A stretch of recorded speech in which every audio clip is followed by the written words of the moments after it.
Today's the day. Healthy life. Here I come. 20 minutes later.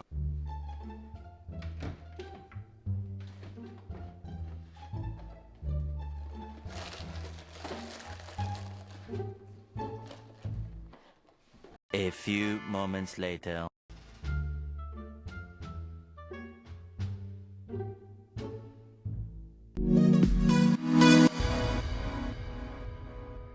Guys, what is up? Welcome to another week of How to Health. My name is Kevin. I run liftandbalance.com, where we cover the latest and greatest in health and wellness in a, rather odd and interesting way.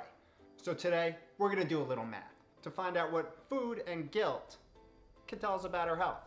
Sounds fun, right? Let's go. Starting off, one of the most common phrases or terms that you hear circling around the health and wellness industry and anyone who's on a diet is cheat meal or cheat day. And essentially, these terms are a way to signify the hopefully brief diversion from one's path of health. And using this word cheat is a clear signification that we understand our involvement in some sort of dishonest behavior against ourselves. And many times it's to receive a immediate, typically processed, mouth-watering pleasure. Sound familiar, right? In other words, we know that cupcake isn't necessarily good for us, but it tastes so damn good. Camera's not on, right? Give me a minute and we'll shoot. Yeah. I know. And when you think about it, cheat meals are quite an interesting concept. They're built on personal beliefs and they hold as much weight as one will allow it to. Let the over-analysis into our cheating ways begin. What's a cheat meal? Essentially, us, society, came up with this idea of a cheat meal after realizing that a lot of this food that we're consuming, that we're eating, isn't necessarily good for us. And as a result, we began to start putting the word cheat in front of meals. And this is especially common for people who are on a path or striving for better health. Make sense? Good. Here is where it gets interesting. Everybody's classification of cheat meals are unique to them. And it's based off a complex mathematical equation that analyzes and categorizes that very meal that you're eating and associates it with a particular level of guilt. Complex, right?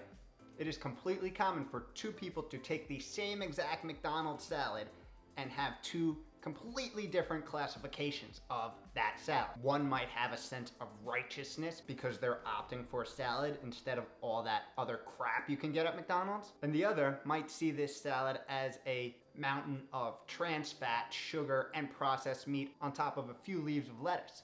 The first person would enjoy that meal, patting themselves on the back for the healthy choice that they made, while the second person contemplates if the cheat meal was really, really worth it. And here we turn to the legendary philosopher George Costanza and his interpretation of what just went on. Just remember, it's not a lie if you believe it. It's only a cheat meal if one perceives it that way. The guilt factor. We all know it starts out as a harmless snack. I'm just gonna have one, as you go to the cabinet to grab the cookies for a mid-afternoon treat. Fast forward 30 minutes, you're lying on the floor, stomach in arms, with a trail of crumbs leading back to the crime scene. Seem familiar? I know, it just happened to me yesterday. I'm kidding, seriously. And that right there is typical guilty pleasure overload. And don't worry, you are not alone. Let's explore. The definition of guilt is the fact of having committed a specific or implied offense or crime. So does that mean your guilty pleasure is somewhat of a crime against yourself?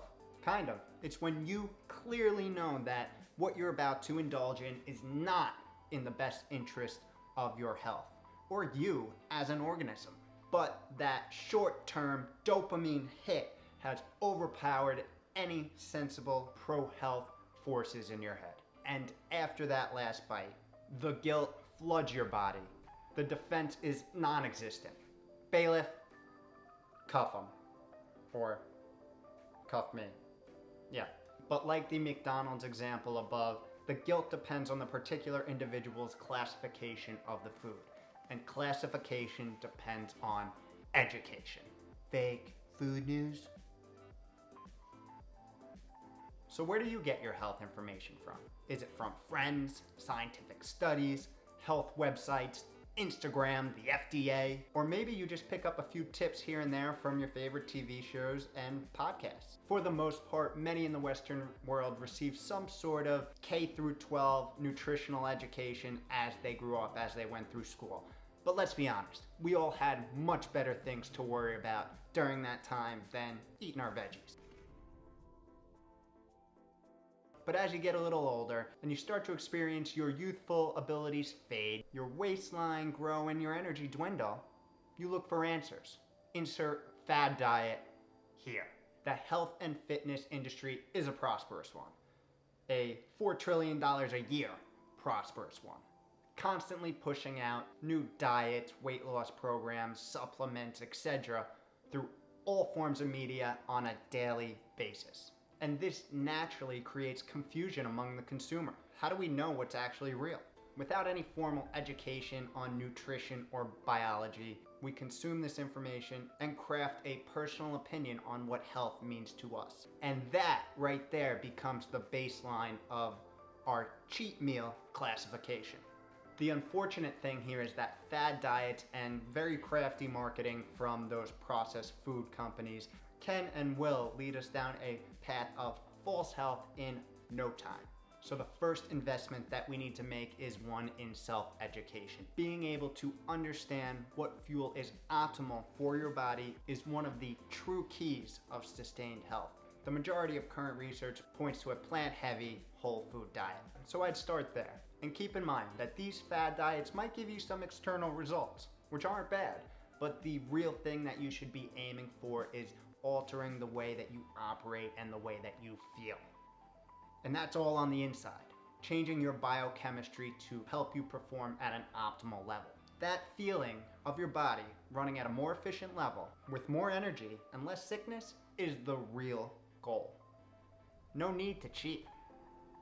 We, humans, have created this perception of cheating and guilt as it pertains to food. It's really only been around for the last 50 or 100 years, which I'll call the processed revolution. And the sad truth is, we've openly sacrificed our health for convenience and a sugar rush. The results of the Western diet on our health is proving to be an epidemic of chronic conditions, paralyzing our health systems and our bodies at the same time. So what you classify as a cheat meal can and will tell you a lot about yourself and the lifestyle that you live. It gives you a baseline, a benchmark of where you're at. Try this exercise out. Take a minute and become mindful as you eat different foods.